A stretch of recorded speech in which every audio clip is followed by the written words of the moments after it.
Assalamualaikum warahmatullahi wabarakatuh.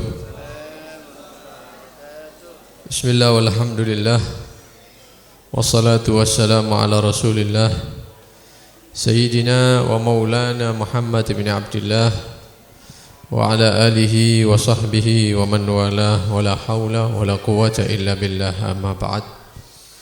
Alhamdulillah, kembali dipertemukan oleh Allah subhanahu wa ta'ala dalam majlis maulid, majlis ilmu. Mudah-mudahan diberi istiqomah oleh Allah subhanahu wa ta'ala. Mudah-mudahan amal-amal yang kita lakukan di bulan Ramadan diterima oleh Allah subhanahu wa ta'ala. Mudah-mudahan diberi panjang umur, bisa bertemu dengan bulan Ramadan di tahun-tahun yang akan datang. Amin ya rabbal alamin. Hadirin hadirat rahimakumullah, meneruskan pembacaan kitab Bidayatul Hidayah karya Al-Imam Al-Ghazali. Di pertemuan di bulan Sya'ban di akhir sudah kita pelajari bersama hal-hal yang berkaitan dengan apa yang harus dilakukan sebelum sholat subuh, kemudian sholat subuh setelahnya wirid-wirid seperti apa yang dibaca, juga doa-doa yang dianjurkan oleh Al-Imam Al-Ghazali untuk kita panjatkan setelah sholat utamanya. Kemudian juga di pertemuan sebelumnya juga beliau mengatakan hendaknya setelah sholat subuh itu waktu setelah sholat subuh itu kita bagi menjadi beberapa bagian. Ya, mulai setelah sholat subuh sampai terbitnya matahari dibagi. Pertama untuk wadhifah fid da'awat, waktu untuk kita memanjatkan doa kepada Allah subhanahu wa ta'ala. Baca doa. Mungkin setelah sholat subuh itu, setelah zikir, kita baca doa-doa yang dianjurkan oleh para ulama kita. Setelah itu ke waktu yang berikutnya, wa wadhifatun fil adhkari wat tasbihat wa tukarriruha fi subhah. Sediakan juga waktu untuk zikir di waktu pagi dan bertasbih, mengucapkan subhanallah bihamdih, subhanallahil azim, astaghfirullah misalnya kalau di pagi hari. Nah, itu diatur zikir-zikir apa saja yang akan dibaca di waktu pagi. Kalau bingung ya bisa membeli kitab-kitab zikir yang sudah disiapkan oleh ulama-ulama kita, itu dijual. Ada dibagi zikir waktu pagi, zikir waktu siang, sore, zikir setelah maghrib, ya zikir setelah isya. Itu mungkin bisa dipakai. Jadi setelah sholat subuh ada waktu untuk doa, kemudian ada waktu untuk zikir. Ya, tukarriruha, yang mana zikir-zikir itu kita ulang-ulang. Fi subhatin, kalau bilangannya banyak boleh memakai subhah, tasbih ya, memakai tasbih atau tasbih digital sekarang itu. Mungkin kalau hitungan 100 atau lebih kita pakai tasbih. Tapi kalau hitungannya cuma sedikit ya boleh pakai jari. Seperti ya, setelah sholat itu boleh pakai jari. Ini yang kedua, doa, zikir. Kemudian yang ketiga, wa wadhifatun fi qiraatil Qur'an. Ada waktu kita sediakan setelah subuh untuk membaca Al-Qur'an. Nah, ini memang butuh serius ya, keseriusan untuk supaya bisa istiqomah. Setiap habis subuh baca Al-Qur'an, walaupun misalnya hanya 1 lembar misalnya, 2 lembar, sesuai dengan semangat ya, sesuai dengan keadaan ya. Yang kalau mau ngaji setengah juz atau 1 juz ya lebih baik setelah sholat subuh. Membaca Al-Qur'an di waktu pagi. Kemudian yang terakhir, wa wadhifatun fit tafakkur, wadhifah waktu yang kita sediakan untuk tafakkur. untuk menggunakan pikiran tapi menghasilkan pahala di sisi Allah Subhanahu wa taala. Diberikan contoh sama beliau, Al-Imam Al-Ghazali, beliau mengatakan fatafakkar fi dzunubika wa khatayak wa taksirak. Ini kemarin sudah kita baca ini ya. Mikir dosa-dosa salah-salahnya kita kepada Allah Subhanahu wa taala. Cuman jangan sampai menyebabkan kita putus asa daripada rahmat Allah, putus asa daripada maghfirah ampunan Allah Subhanahu wa taala. Jadi tidak dianjurkan seperti itu. Tapi kita diperintahkan untuk memikirkan dosa-dosa itu, tujuannya supaya kita bertobat kepada Allah, memperbanyak istighfar, memohon ampun kepada Allah, kemudian bersemangat meningkatkan ibadah untuk nutupi kesalahan-kesalahan. Nah, ini yang dituntut, ini yang baik. Duduk mikir dosa mari ngono wis pasti neraka ya. Jangan ya. Ini putus asa berarti. Tapi dia berharap kepada Allah, Allah mengampuni dosa-dosanya, kemudian semangat untuk menjalankan ketaatan. Nah, juga wa taqsirika fi ibadati maulak, memikirkan bahwa kita ini sembrono di dalam menjalankan perintah-perintah Allah. Ya, berapa kali sholat subuh yang kita tinggalkan, berapa kali sholat isya yang kita tinggalkan. Ya, sejak kapan kita menjalankan sholat dengan berjamaah? Yang dulu-dulu kemana kok tidak berjamaah? Belum lagi sholat-sholat yang lainnya, ibadah-ibadah yang lainnya. Mungkin pernah kita tidak puasa Ramadan di masa muda kita misalnya, ya, dan seterusnya. Nah, ini dipikirkan bahwa kita ini banyak kurangnya, banyak sembrono di dalam menjalankan kewajiban Allah Subhanahu wa ta'ala, di dalam beribadah kepada Allah Subhanahu wa ta'ala. Ini nanti akan menumbuhkan rasa takut kita kepada Allah Subhanahu wa ta'ala. Semakin takut, ya, kemudian semakin berharap kepada Allah Subhanahu wa ta'ala untuk supaya diberikan semangat di dalam ibadah di hari-hari yang berikutnya. Nah, ini dilakukan setelah sholat subuh sampai terbitnya matahari. Duduk sambil mikir kekurangan-kekurangan kita di masa-masa muda misalnya. Nah, kemudian kita semangat di hari itu untuk menjalankan ketaatan kepada Allah Subhanahu wa ta'ala. Ini yang sudah kita pelajari di pertemuan terakhir bulan Sya'ban ini sudah kita baca.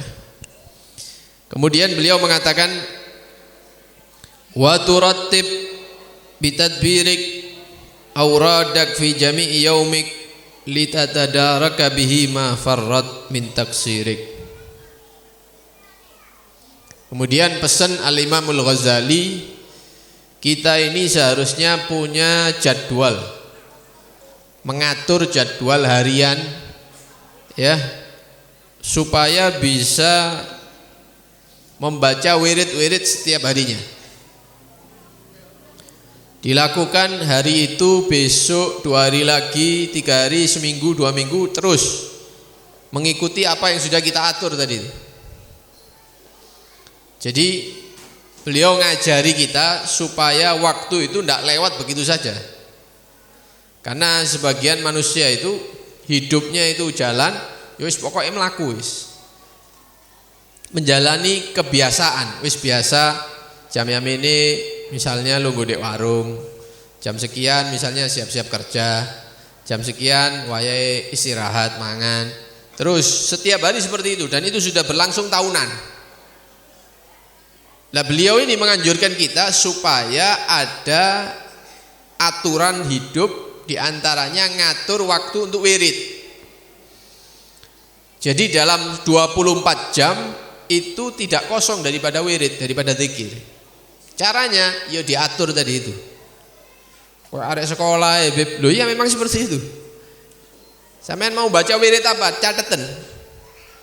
Pagi misalnya baca ini sekian. Siang mau baca ini misalnya, sore mau membaca ini, kemudian antara maghrib dan isya mau membaca ini, malam baca apa misalnya. dicatat, ditulis. Sekiranya bisa kita amalkan setiap hari. Anggo lek kabeh turu, kalau hari itu sudah selesai mau tidur, kita bisa ngecek, iso dicek. Iki sing tak tulis iki tak lakoni apa ndak? Dilihat. Maca iki mari, sudah alhamdulillah. Baca ini sudah alhamdulillah. Yang belum kita baca sebelum tidur supaya hari itu lengkap gitu loh wiridnya. Nah, jadi urip iki gak urusan dunia tok, ndak bahas masalah berita-berita politik dan lain-lain, tapi ada waktu-waktu kita untuk wirid, untuk Allah Subhanahu wa taala, untuk mengingat Allah Subhanahu wa taala. Jadi urip ini barokah. Sehari maca wirid, 2 hari, 3. Nanti kalau sudah bulanan kita jalan. Ya, 3 bulan, 4 bulan. Nanti terbiasa. Walaupun kita bepergian keluar kota, tetap nyekel tasbih. Kenapa? Kebiasaan di rumah maca wirid. Walaupun dia bepergian, tetap dia tidak ketinggalan wirid pagi, wirid siang, wirid sore misalnya. Nah, ini diatur wiridnya sehingga bisa diamalkan setiap hari. Tapi yang dipesankan oleh guru-guru kita, kalau kita mau ngatur wirid setiap hari, dimulai dengan yang enteng-enteng dulu. Ya, jumlahnya jangan terlalu banyak, sekiranya menjalankan itu tidak berat. Ya, aku sedino kabeh sholawat misalnya 5.000 misalnya. Kemudian mengucapkan la ilaha illallah 5.000 misalnya. Subhanallah bihamdi, subhanallah 5.000. Melaku sedino. 2 dino, 3 dino mari ngono mari wis tobat. Kenapa? Ndak kuat, berat wiridnya. Ya jangan langsung. Ya, ojo langsung 5.000 ngono ya. Tapi sedikit-sedikit. Dirutini. Pagi misalnya membaca subhanallah bihamdi subhanallahil azim astaghfirullah 100 kali misalnya ini contoh ya. Kemudian siang membaca la ilaha illallah al malikul haqqul mubin misalnya 100 kali. Contoh ini. Sore misalnya wiridnya dia baca Quran, baca surat Waqiah misalnya. Setelah maghrib misalnya baca Yasin sama rotib misalnya. Rotib haddad yang dibaca di masjid-masjid. Malam baca surat Tabarok sebelum tidur. Ini contoh saja. Kemudian kita amalkan. Besok wis dicatat, diamalno. Mulai besok diamalkan. Isu nyekel tasbih. Ya. Subhanallah bihamdi subhanallahil azim astaghfirullah subhanallah bihamdi subhanallahil azim astaghfirullah sampai 100. Wis mari. Kemudian siang pegang tasbih lagi. La ilaha illallah al malikul haqqul mubin, la ilaha illallah al malikul haqqul mubin terus sampai 100. Sore setelah sholat asar dia duduk baca surat Waqiah. Ya, idza waqatil waqiah. Terus sampai selesai. Kemudian maghrib baca Yasin, mungkin sama istrinya, anaknya. Kemudian baca rotib. Malam setelah sholat isya sebelum tidur baca Tabarok. Tabarakalladzi biyadihil mulku wa ala kulli syai'in qadir terus sampai entek suratnya kan. Ndak suwe iku, paling 4 menit selesai, 5 menit selesai suratnya. Sehari. 2 dino, 2 3 hari, seminggu terus lancar. Kenapa? Kita mulai dengan yang enteng. Nah, nanti kalau sudah berjalan selama sekian bulan, misalnya 4 bulan, 5 bulan, mau antum tambahi tidak apa-apa, ditambahi sedikit lagi. Kaya lek isuk maca subhanallah bihamdi subhanallahil azim astaghfirullah 100 tok iku kurang gitu, tak tambahi lainnya misalnya. Ya, la ilaha illa anta subhanaka inni kuntu minadz zalimin tak tambahi 40 misalnya. Ya hayyu ya qayyum la ilaha illa anta 40. Ditambahi pelan-pelan, jangan langsung kabeh dibaca. Nanti akhirnya ndak istiqomah nanti. Ya. Bingung bojone iki ya. Tungaren Mas iki nyekel tasbih. Biasanya ya langsung nyumet rokok iki nyekel tasbih lagi masyaallah ya. Mari hadir pengajian.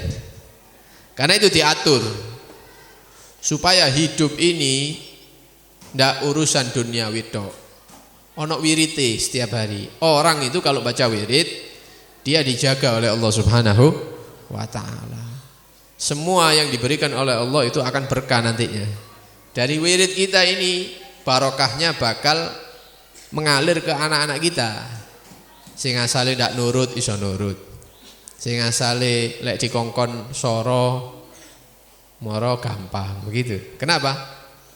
Bekas daripada wirid yang dibaca oleh orang tua barokahnya ke anak-anaknya. Nah, kita kan jarang kan. Ya, mari sholat di masjid, di musola aja kadang-kadang kepingin langsung ngadeg. Mari salam, toleh-toleh dolek bareng. Oh, kalau sing ngadeg ya. Begitu ono sing ngadeg siji langsung ngadeg. Duh. Setelah sholat saja kita tidak sempat untuk wirid, apalagi menyediakan waktu khusus untuk wirid. Karena itu diatur waktunya supaya bisa memiliki waktu khusus untuk wirid, baca wirid. Ya, mengingat Allah Subhanahu wa ta'ala. Kemudian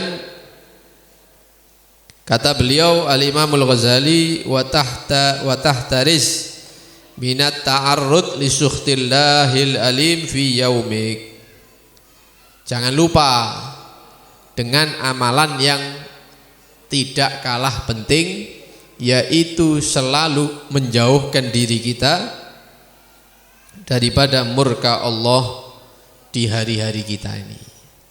Ojo sholat tok, ojo maca Quran tok, ojo zikir tok, ya sholat jamaah tok, iktikaf, tapi maksiat tetap lanjut. Nah ini keliru ini. Sholat terus maksiat ya.